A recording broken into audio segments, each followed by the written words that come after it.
Hello. Today I would like to bring you my third installment of my Horseman builds of Path of Exile 1.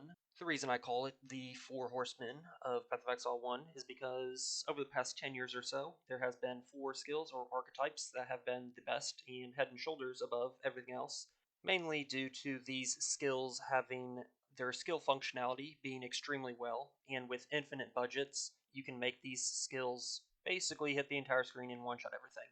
So a year ago, I made my Vaal Spark character, and 3 months ago, I made my Instack Wander character. All these builds are currently created in Standard League because I am trying to create the best builds out of the history of the game, so I don't want to be limited by not using Legacy gear. So most people believe that Lightning Strike or Molten Strike or Smite is the best way to go about Armor Stacker. Again, with infinite budget and with infinite legacy gear, this is not the case.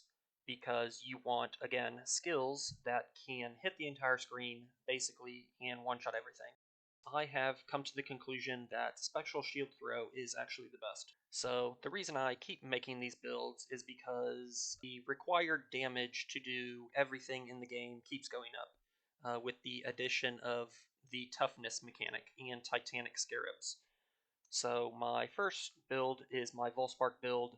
This build is very tanky, pretty much never dies. It could do every single map mod, even pre-nerfed T17s, and it can run T17s in under 2 minutes.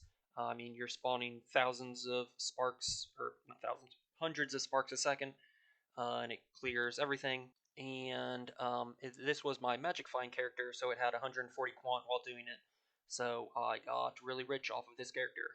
And it's really fast. It runs a Mage Blood, it runs at 300% movement speed, and it can do T16 maps in like 30 seconds. The downfall of it is that in open map layouts, I'm only doing roughly like 40 million DPS, and then in closed layouts, it's doing like 200 million DPS, which we're shooting for the billions now. So after my Spark character, I made my Power Siphon character. This is a lot stronger than my Vaal Spark character, just because I was going more in the offensive route. It's probably a little bit more tanky, also, because it's an int stacker, so it has like twice the amount of energy shield. It's probably just as fast, and it probably clears roughly as fast. It's better in open layouts versus Spark. Spark's better at closed layouts, this is better at open layouts, but it probably does like 3 times as much damage. So where my Vaal Spark character could definitely do 100% Delirium, this specific character was created to do 100% Delirium content, and also kill Uber bosses in like 3 seconds or whatever. I mean, it can still do all the content in the game, but once again, this character can, let's say, do 500 million DPS. Again, we're looking for the billions. So to get into the billions, we are looking at Armour Stacker, and so on screen is for comparison purposes. This is what most people are doing in League. They go Scion and they rush to Voices, which pretty much every Mir tier character does nowadays. Clusters are really good, especially when you can roll them perfectly. And so this build right here has everything Mir tier, even the small clusters are Mir tier, and 1 passive voices. And also, the Nimbus is double corrupted for Grace Determination, and so is the Mage Blood. So this is like perfect in League. You can get to roughly 1.3 billion DPS with no temporary buffs. And so, again, we are rushing to auras because in League, auras double dip in that they use Smite to get flat damage, and then your auras convert into increased damage through Replica Dream Feathers. And the reason most people are using Molten Strike or Lightning Strike is because Nimbus is OP and it doubles your damage. So since damage isn't infinite in League, you have to use these cheesy mechanics to double your damage and then double your damage again, because Molten Strike shotguns with the bowls, you can hit 12 times a second, and or Lightning Strike, it has a melee portion and a range portion, and then you can double that with Nimbus also. So This is just to say that the reason they use the skills they use is because of damage output.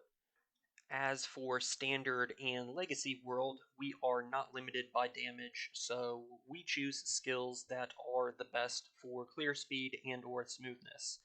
And so, kind of for that reason, we use SST, or Spectral Shield Throw.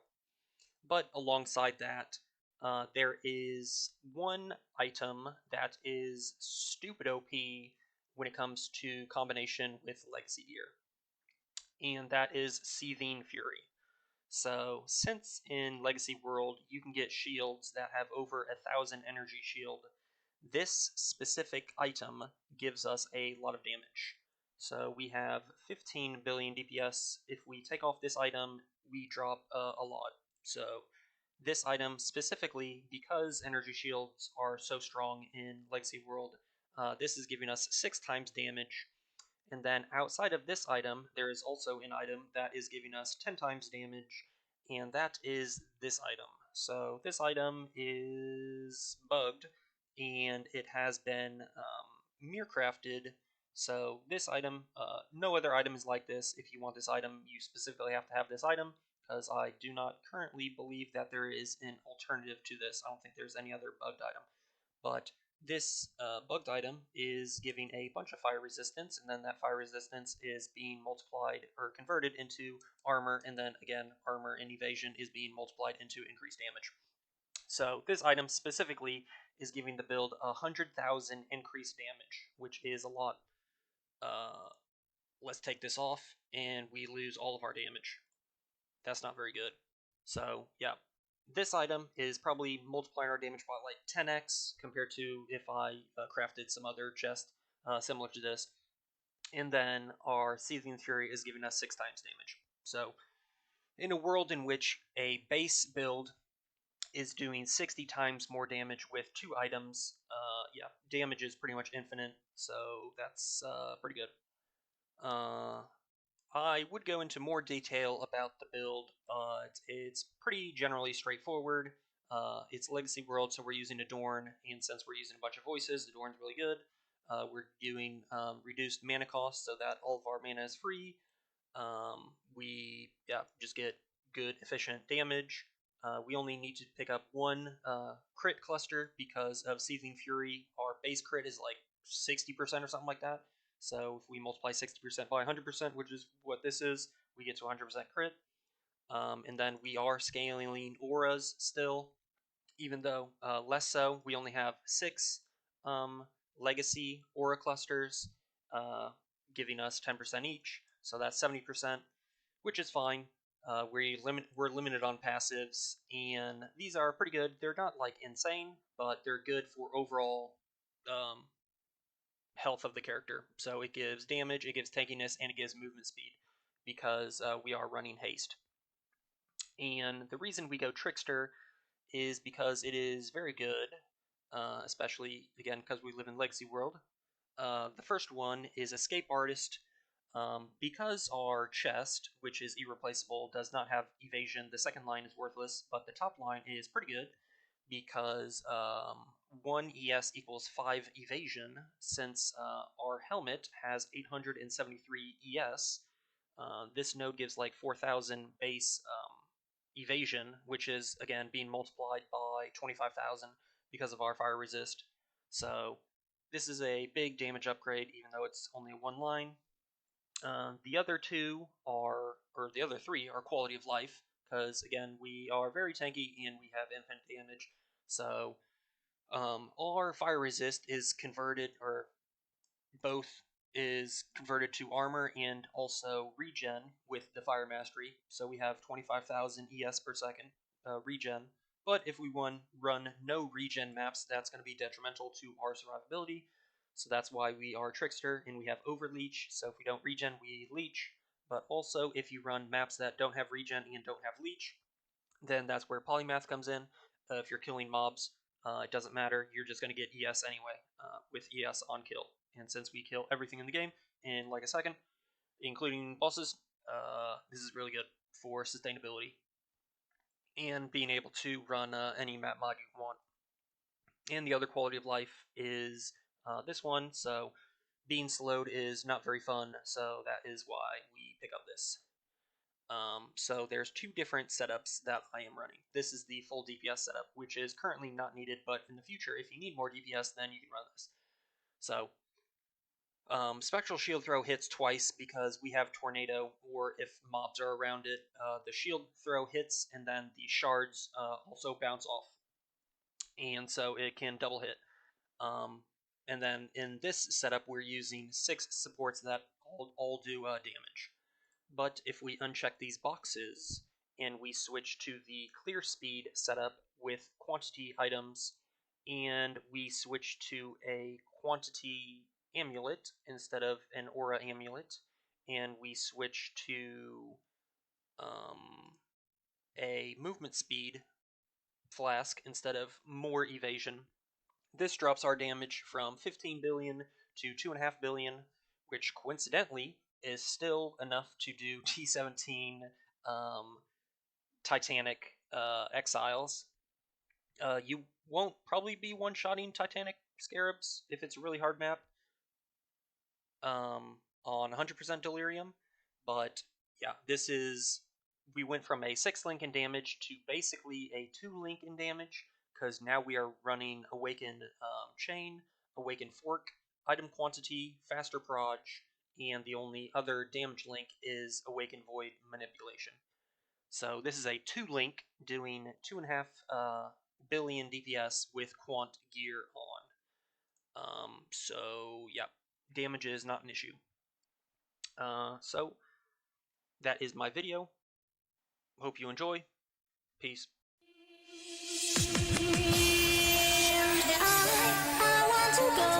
I want to run to the places where I can be. I wanna know what is the sound that is something reminding me.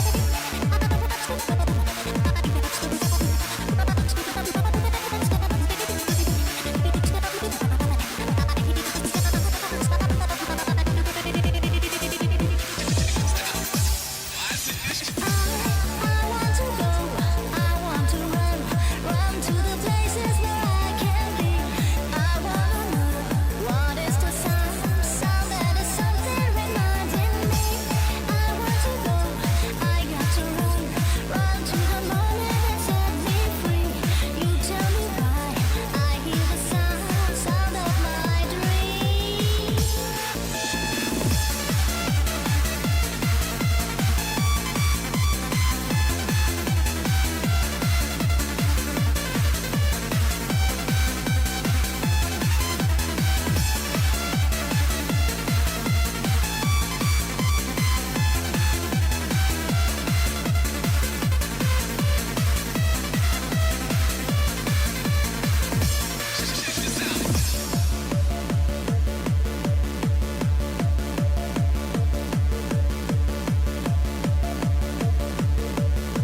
Once again, drop the bass.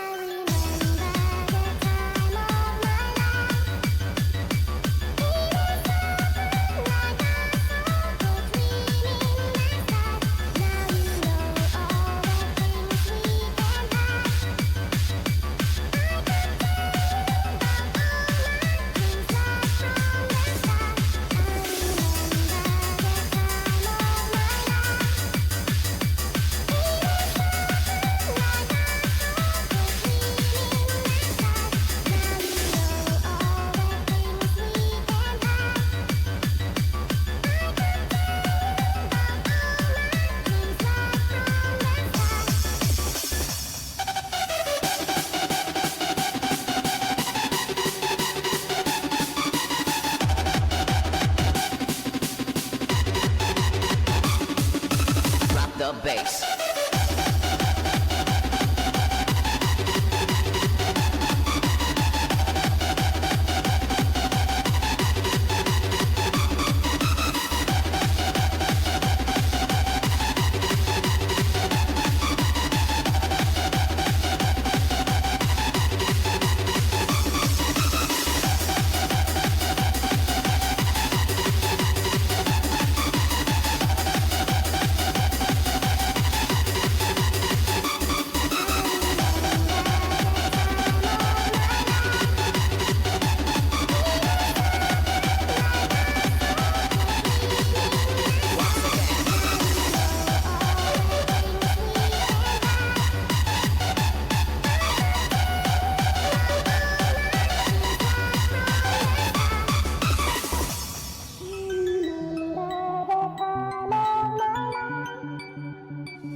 The bass.